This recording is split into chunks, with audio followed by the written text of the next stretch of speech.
सबसे पहले आप तमाम देखने और सुनने वालों को अस्सलाम वालेकुम। मैं उम्मीद करता हूँ कि आप तमाम लोग खैरियत से होंगे। क्या वलियों से मदद मांगना शिर्क है?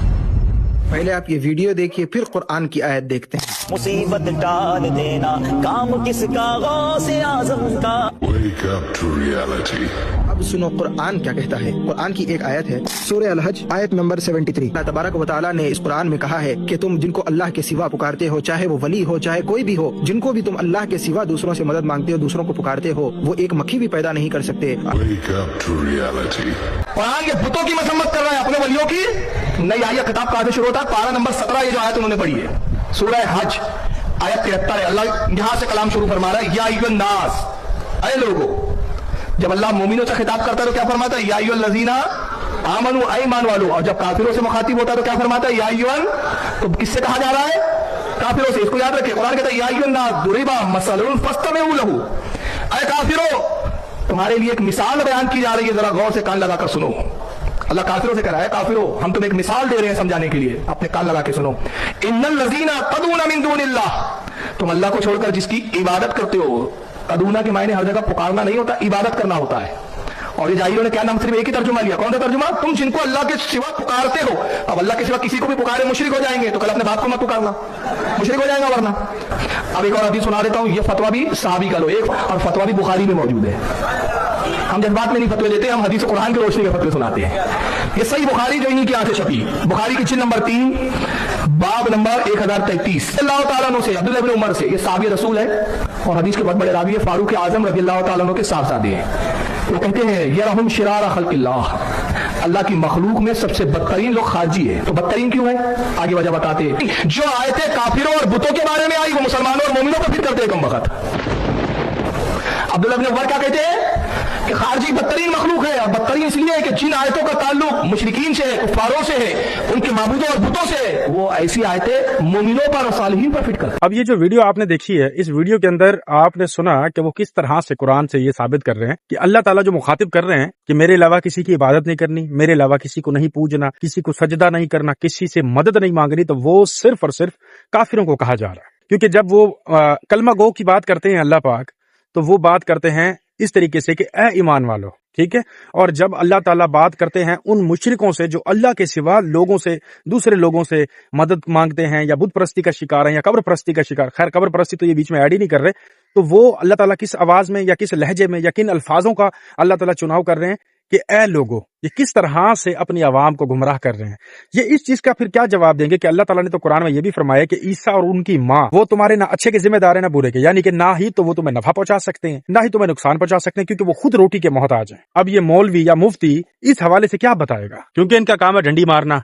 अब इस चीज में भी ये डंडी मार के दिखाया ना कि जब हजरत ईसा अलैहिस्सलाम जो कि कुल अज़म पैगंबर हैं, जब वो हमारे नफे या नुकसान के मालिक नहीं है, जिम्मेदार नहीं है, वो हमारी मदद नहीं कर सकते, वो रोटी के मोहताज हैं, नींद के, भूख के, प्यास के मोहताज हैं, तो ये किन वलियों की या किन लोगों की बातें करते हैं कि हमारे जो वली हैं वो 40-40 साल तक उन्होंने एक वजू से जो है वो तमाम नमाजें अदा की हैं, 20-20 साल से उन्होंने कुछ खाया नहीं है। तो ये जो लोग हैं, ये कौन है जो कि पैगंबरों से भी बहुत ज्यादा प्रोमिनेंट है, क्योंकि पैगंबरों को तो भूख भी लगती थी। उन्होंने तो खुद के बारे में कभी क्लेम नहीं किया कि हम जो है वो भूखे भी रह सकते हैं, हम प्यासे भी रह सकते हैं, सालों साल रह सकते हैं। पाक पैगंबर अलैहिस्सलाम के मौतबर अल्फाज हैं कि अगर मैं भूखा रहता भी हूं तो मुझे अल्लाह जन्नत से खिलाता है, मुझे अल्लाह अपने हाथ से खिलाता है, लेकिन तुम लोगों को उन चीजों का शऊर नहीं है, यानी कि खाते तो वो भी हैं। तो ये तो पैगंबरों से भी अफजल है, बहुत मोतबर है पैगंबरों से।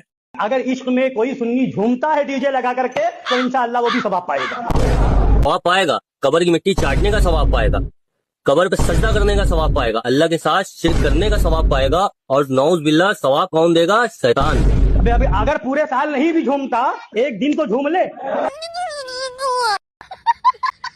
पूरे साल जो नमाज ना पढ़े वो सवाब पाएगा, पूरे साल जो अल्लाह की इबादत ना करे वो सवाब पाएगा, जो रोजा ना रखे, जो अल्लाह के काम पूरा ना करे वो सवाब पाएगा। हाँ, जो डीजे पे नाच लेगा उसको 101% सवाब मिल जाएगा बकौल इस कम बखत के। ये क्या हो गया? ये क्या सुन रहा हूँ मैं? बात आ गई, आला तो सरकार ने लिखा है झूमना इश्क़ रसूल में, नबी की नात सुन करके मोहब्बत रसूल में बहुत बड़ी सादत है। चल झूठा। 1,25,000 साहबा क्या कभी इश्क़ रसूल में झूमे? क्या कभी ढोल नगाड़े बजाए? या साहबा इकराम ने कभी ऐसा दावा किया? बात तो सही है। और अगर खुदा की बारगाह में वो एक दिन का झूमना कबूल हो गया, कसम खुदा की सारी इबादतों पे भारी है। اگر یہی دین ہوتا تو کیا رسول اللہ صلی اللہ علیہ وآلہ وسلم ہمیں یہ تعلیم نہ دیتے کہ تم بھی ناچو؟ اپنے صحابہ کو کہتے، اپنے آل البیت کو کہتے کہ تم بھی جھومو۔ ابے قبر پجاری جاہل، دین تو یہ ہے کہ اللہ کی اطاعت کرو اور نبی علیہ السلام کے طریقے پہ چلو۔ بے شک، اور شیطان، ان جیسے شیطان ملعونوں سے بچو جو ممبر پہ بیٹھ کے ڈی جے پہ ناچنے گانے کی ترغیب دلا رہے ہیں سارے قبر پجاری کے لیے۔ کبھی حضرت عیسیٰ علیہ السلام نے، حضرت موسیٰ علیہ السلام نے، یا ہمارے پاک پیغمبر حضرت محمد صلی اللہ علیہ وآلہ وسلم نے یہ کلیم کیا کہ میں تم لوگوں کو قبر میں بھی بخشواؤں گا، تم جیسے مرضی اعمال کرو، تم جو ہے وہ ڈی جے پہ ناچتے رہو، تم جو ہے وہ قبر پرستی کرتے رہو، پیروں کو پوچھتے رہو، چومتے رہو، لیکن میں تمہیں بخشواؤں گا۔ کبھی کسی قرآن میں ایسا جو ہے وہ کوئی آیت یا کوئی سورہ آپ نے سنی ہو کہ جس میں اللہ تعالیٰ نے کہا کہ تم جو مرضی کام کرتے رہو، کیونکہ میں نے جب تمہیں بول دیا کہ تم ایمان والے ہو تو پھر تم جو مرضی کچھ کرو تمہیں معافی ہے؟ کیا یہ پاک پیغمبر کی تعلیمات ہے؟ قبروں کو چومنا، چاٹنا، سجدہ کرنا، مجاور بن کے بیٹھنا قبروں کو، ایسے آپ نے محل بنایا ہوا ہے۔ ایک غریب آدمی جس کے پاس جھوپڑ کے پیسے بھی نہیں ہے کہ وہ چھت ڈلوا لے، بارش میں بھیگ بھیگ کے ان کی جان نکلی جاتی ہے، بچیوں کی شادی نہیں کر سکتے، جہیز جیسی لعنت اکٹھے کرنے کے پیسے نہیں ان کے پاس، اور تم لوگوں نے ایک معمولی سے بندے کی قبر کو محل بنایا ہوا ہے، اور پھر لاکھوں کروڑوں کی ڈونیشنز ہر سال ان کے عرسوں کے حوالے سے تم لیتے ہو۔ تو کیا یہ میرے نبی کے دین کا حصہ ہے؟ کیا یہ اللہ تعالیٰ نے نبی علیہ السلام کو دین سکھایا، بتایا، جو کہ یہ آج تم ممبر رسول صلی اللہ علیہ وآلہ وسلم سے بیٹھ کے لوگوں کو گیمیں ڈال رہے ہو؟ اس کے بارے میں تم لوگوں کا کیا کہنا ہے؟ اس چیز کا بھی ذرا جواب دو نا۔ کیا پاک پیغمبر نے قبروں کو چومنا، چاٹنا، مجاور بن کے بیٹھنا، رنگ لگانا، لکھائیاں کرنا، عیدگاہ بنانا یا عرس منانا، یہ ان تمام چیزوں سے منع نہیں فرمایا تھا؟ قبروں کو پکا کرنے سے منع نہیں فرمایا تھا؟ اس کے بارے میں پھر کیا اوپینین ہے؟ یا پھر ان حدیثوں کو غلط کہہ دو، حدیثوں کی کتابوں سے جو ہے وہ اعلان برات کر لو، یا پھر اپنی بکواسوں سے اعلان برات کر لو۔ نہ جانتے ہیں ہم ہیں تمہارے کتے، بات تو صحیح ہے۔ ہم اس کو چیر دیں گے، ہم اس کو چیر دیں گے، دشمن ہے جو تمہارا۔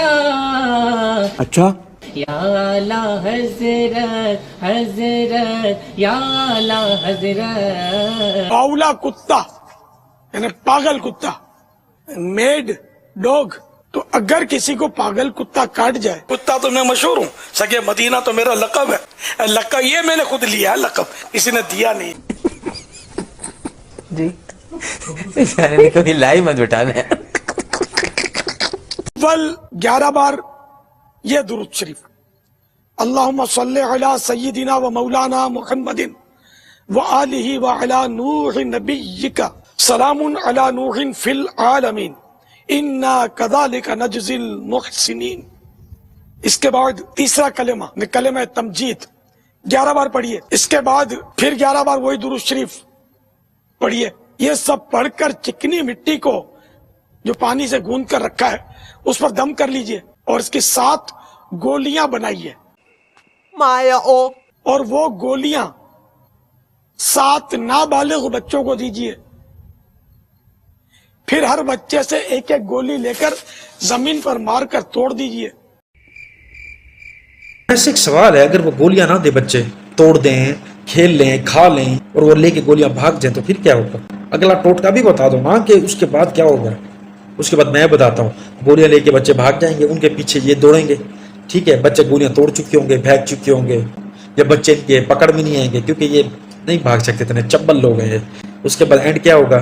وہ بندہ فوت ہو جائے گا جس کو کتے نے کاٹا۔ یہ عمل 3 دن تک جاری رکھیے، انشاءاللہ تعالی مریض صحت یاب ہو جائے گا۔ شاباش بیٹا۔ ایک ایسے نمازی آدمی سے جو سگریٹ، بیڑی وغیرہ کا عادی نہ ہو، میں سگریٹ وغیرہ نہ پیتا ہوں، اور نہ ہی تمباکو والا پان کھاتا ہوں۔